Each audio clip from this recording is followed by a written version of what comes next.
set your eyes on a Range Rover and you immediately get that traditional sense of luxury, but in a crisp, minimalistic form. Now the full-size Range Rovers take this up to a whole new level these days, but it all started with this, the Range Rover Velar. So with how well sorted the styling was to begin with, Land Rover hasn't had much to do with this update to keep the Range Rover Velar feeling fresh. You get new pixel LED lighting in the front and a slightly different grille pattern that adds a touch more modernity to the face. That being said, this clean swept look to the face that ties in with the unfussy bodywork still makes the Velar one of the more attractive SUVs out there. The new Range Rovers take this forward, but the Velar's best angle is still probably its side profile. The way the roof and bodywork converge at the end give it a sleekness that looks rich. The new color-matched 20-inch wheels on this example do a great job of complementing this too. The rounded look to the rear carries on with the modern minimal theme and has been spruced up with sleeker new lighting. This again fits naturally into the existing styling while adding a touch more crispness to the overall look.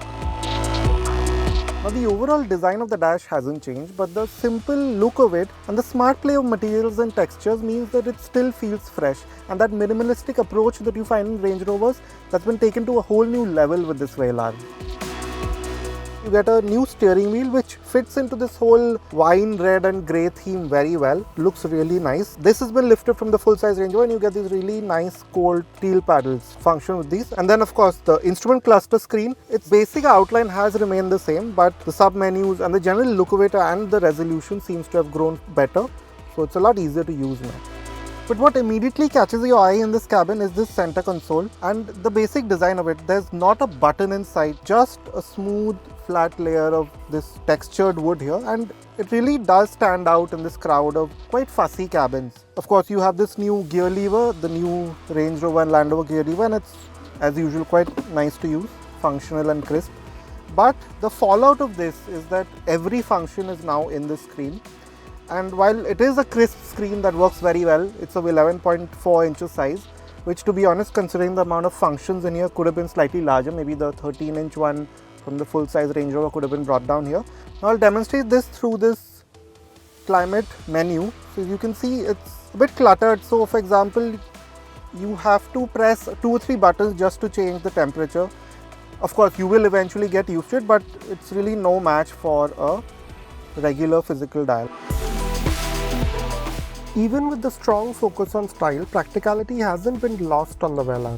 The wireless charger is hidden away neatly behind the wood panel, and you have an ample amount of storage in the doors and in the deep central bin.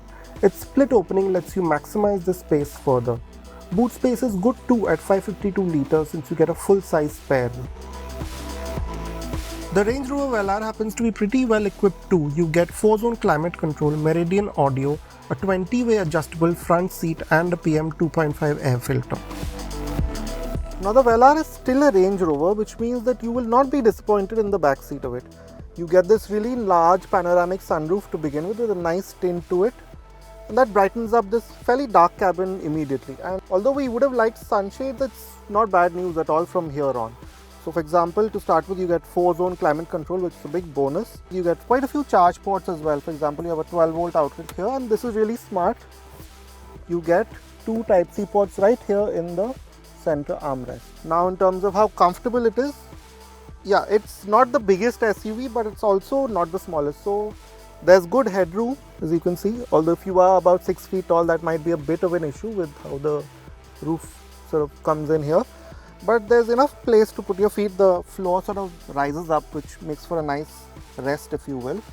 And of course the seats, they hold you in place well. They are nicely bolstered, so that's not a problem. Maybe under thigh support could have been slightly better, but we're just nitpicking, if you will. But what really sort of enhances the comfort is this powered recline function.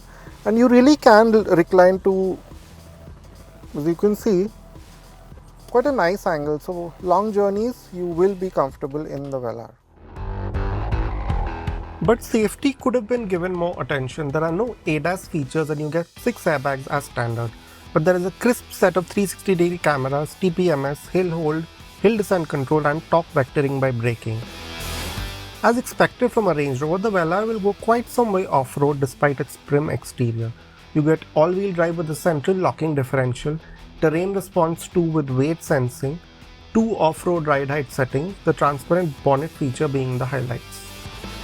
Now first things first, getting into the Velar is pretty easy. You have an access mode for the air suspension that lowers the car to a very comfortable height. It's an easy step up, and then once you are in the cabin, you have that very typical Range Roverish view out. So that square bonnet just flows right down in front of you. Very typical of all Range Rovers, but what isn't typical is this slightly thick A-pillar. It sort of, blocks out your vision just a little bit over here. And it's a bit different from what you expect from a traditional Range Rover. But we just told you about how nice the steering feels, but that also continues with the seats. So there's a good amount of support to begin with. The cushioning is soft but still pretty well structured, so long distances behind the wheel shouldn't be a problem. You also get this very useful extendable thigh bolsters which work well again. And just to round that off, you have massaging functions, you have heating and ventilated functions. So yeah, these seats will keep you comfortable for a very long time. Now coming to the driving experience itself, we are driving the diesel version of the Velar, and this is powered by a 2-litre turbo diesel that makes about 204 PS and 430 Newton meters. And it is a very refined engine and one that suits the Velar pretty well. When you are just starting out like we just did right now, it's a bit hesitant to be honest before the turbo fully spools up.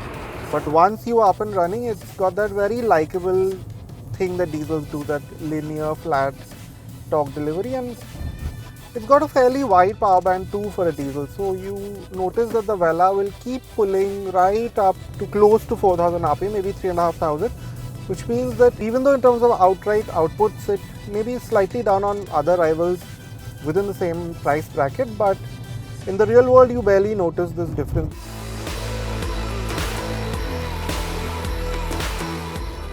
The 8-speed ZF gearbox also does its bit. In the D mode, it's a bit hesitant to downshift under hard acceleration, but in more sedate driving, the wide power band tides you through this. In any case, switching to the sport gearbox mode fixes this to quite an extent without the Velar becoming too snappy. You also have well-judged drive modes. These don't make an especially stark difference, but in the dynamic setting there is a pleasing enhanced engine note that makes things more exciting. In any case, the Velar is as refined as you want an SUV of its price to be, with well-controlled wind and tire noise, helped by active noise cancellation. The general size of the Velar, it's not too big, it's not too small, so in tight, say Mumbai traffic, it doesn't feel out of place, and then even on the highway you don't feel like you're taking up too much space. It's just the right size, which is great in terms of living with it every day. But really what has changed from the last time we drove the Velar the most is the ride and handling characteristics of this SUV. The last version we drove was a petrol with, if I remember correctly, steel suspension, but with this new adaptive air suspension package with the adaptive dynamics active damping, it feels a lot more sprightly, it feels a lot more planted than what we remember it to be. The steering feel too is quite natural. It's about as precise as you can expect a slightly sporty SUV to be. So it's got good heft, it's not too light but it's also not too heavy, so it's just right. It's also quite direct, so you won't be second guessing yourself too much around turns. Yes, it's a big heavy SUV, so if you take a corner too quickly, you will notice quite a bit of lean. You will notice that slight jiggle, that slight shimmy as the SUV scrabbles for grip, especially considering the all-season tires that are fitted on this particular version. But generally, in terms of an SUV that you would drive regularly, that you might sometimes want to push a bit harder, it has that connected, secure feeling that you want so much. Priced at Rs 1.14 crore on road, the Range Rover Velar competes with the slightly larger Mercedes GLE and BMW X5. As the sales numbers show, this new model has carved out its own space in this price range, and it's not difficult to see why. You could ask for more space and performance, but you get the bragging rights of the Range Rover brand at a more accessible price, good features and driving dynamics, a stylish cabin, and that striking look.